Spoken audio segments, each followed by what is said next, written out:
J'ai 51 ans, je suis ingénieur. Je suis originaire de la région parisienne. Je suis arrivée à Nantes il y a une trentaine d'années pour faire mes études. J'avais absolument aucun engagement ni politique ni associatif. J'étais même plutôt quelqu'un d'extrêmement réservé et timide et j'aurais jamais imaginé une seule seconde que je me retrouverais un jour dans une situation comme ça. Alors pourquoi cet engagement pour Notre-Dame-des-Landes? Une grosse colère. Pour l'environnement, ça aurait pu être pour les droits de l'homme, ça aurait pu être... Voilà. C'est vrai que j'habite pas très loin de Notre-Dame-des-Landes, j'habite dans une commune limitrophe. Je connaissais le secteur parce qu'on allait s'y promener assez régulièrement. Et ce bocage magnifique nous a toujours beaucoup plu. Et quand le projet d'aéroport est ressorti de terre en 2000, d'une part, moi je travaillais à côté de l'aéroport actuel et je voyais les avions décoller de mon bureau. Et j'entendais dire qu'il était saturé. Et puis moi je voyais de visu que non, il n'y avait quand même pas tant d'avions que ça ne me semblait pas un aéroport saturé. Et de voir qu'on puisse détruire cet endroit merveilleux pour un projet qui me semblait absolument pas justifié, j'ai piqué une colère et puis j'ai pas décoléré depuis.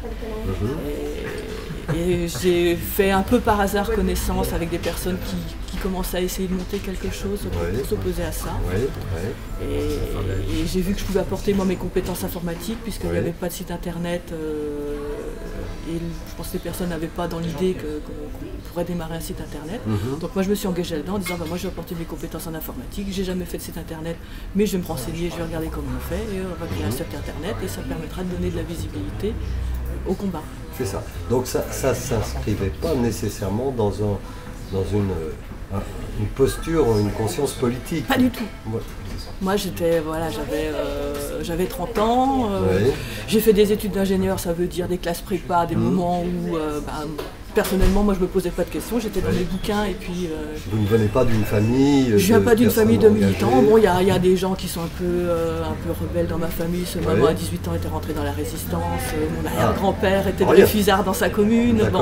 Il y avait des gens qui avaient une conscience politique, mais moi personnellement, non, j'en avais pas. J'ai fait mes études, j'ai trouvé du boulot, j'ai eu des enfants, et puis j'étais tellement occupée par tout ça que je n'avais pas le temps de me poser des questions.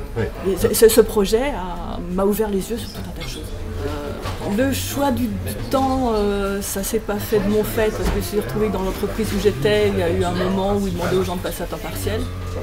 Et moi je suis passée à mi-temps, je faisais des activités très subversives comme de l'aquarelle ou du chant choral. Et après, ce projet est sorti de terre et du coup je me suis lancée dans ce combat, j'ai arrêté pratiquement toutes les activités que je fais à côté. J'essaie de garder quand même un petit peu de temps pour ma famille, mais c'est très difficile. Ça a aussi ouvert les yeux à mes enfants sur la presse, parce que quand je les emmenais aux manifestations, aux pique-niques, qui vivaient l'événement, puis qu'ensuite je leur montrais le journal, la télévision, qu'est-ce qui en ressortait, ils se rendaient compte que c'était pas du tout ce qu'ils avaient vécu. Et ça leur a donné aussi, ça les a poussés même petits à se poser des questions. Donc par votre engagement, c'est un appel à l'engagement de nos concitoyens. C'est riche. C'est ça. Comment dirais-je, oui, c'est riche, c'est à la fois pas facile. Et c'est vrai que ce qu'on vit en ce moment avec la présence policière, avec ces maisons qui sont détruites, c'est des moments qui sont vraiment difficiles. Énormément. Et puis ce côté de cette criminalisation, on n'est pas des terroristes. On est des gens normaux qui un jour se disent là c'est pas possible, qu'on ne peut pas laisser faire ça.